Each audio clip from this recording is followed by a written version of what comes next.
Սիրելի հայրենակիցներ, 15-20 րոպե տևած մեր զրույցը կենտրոնական ընտրական հանձնաժողովի ներկայացուցիչի հետ փաստեցինք 3-4 կարևոր կետ։ Այս մարդիկ մինչ այս պահը ընտրություններից անցել է մի քանի օր, չունեն վերջնական արդյունքներ, չունեն վերջնական տվյալներ, սա իրանց ասած բառն է։ Իրենք սպասում են վերջնական տվյալներին։ Չունենալով վերջնական տվյալներ, քաղաքացիական պայմանագիրը հունիսի 7-ի գիշերը, հունիսի 8-ի առավոտյան ասում էր հաղթել ենք։ Հիմա փաստենք, որ կենտրոնական ընտրական հանձնաժողովի անդամ ասում է դեռ մենք վերջնական տվյալներ չունենք։ Երկրորդը փաստեցինք, որ իրենք հայտարարել էին նախագահ կենտրոնական ընտրական հանձնաժողովի, որ Բարգավաճ Հայաստան կուսակցությունը 59 ձայնով չի հաղթահարում Շեմը։ Այս մարդիկ մեր այս մի պնդումն էլ ընդունեցին, որ մենք գտել ենք այդ 131 ձայնը,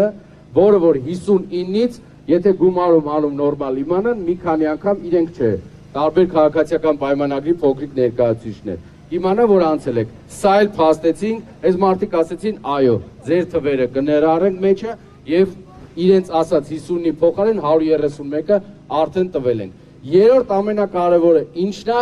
իրենք ասում են հանրային ճշում է եղել, երկրորդ տեղամասում, տարբեր տեսանյութերը, տարբեր լրատվականներում եղել, մարդիկ ճնշում են գործատեր մեր վրա եւ մենք այդ երկու տեղամասի քվեները ընտրությունը չեղյալ ենք հայտարարել, բայց եւս փաստեցին, որ այդ ամեն ինչի մեղավորը ոչ թե մենք ենք, ընդդիմությունն է, այդ 500 քանի հազար մեր հայրենակիցներն են,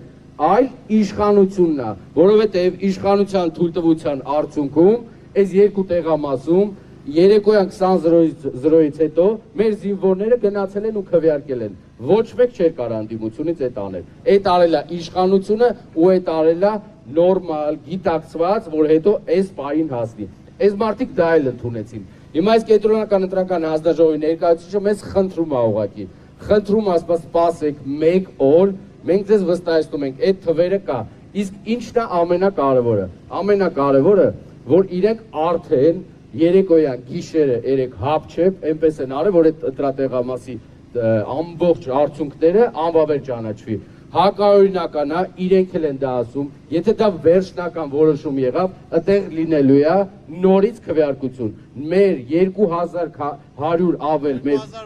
2600 մեր բնակիչները իրենք ընդունում են, որ այո, իրենց ապօրինի զրկել են իրանց ձայնի իրավունքից։ Պետք է նորից քվեարկություն անենք։ Միանշանակ, ոչ, ով համաձայն։ Պատճառաբանում է, որ կոլեգիալ մարմին են եւ մենակով չեն կարող պատասխան տալ։ Ինքը ասում է մենակ ես եմ ներկայացուցիչ, մենք կոլեգիալ կիրակի օրը, մենք բոլորը հանրության առաջ, բոլորի առաջ կասենք, բայց ես ձեզ վստահեցնում եմ, այս կռիվը քաղաքացիական պայմանագիրը տանում է միայն, որ Բարգավաճ Հայաստանը չանցնի եւ ինքը ունենա սահմանադրական մեծամասնություն։ Ուրիշ ոչ մի բան չկա։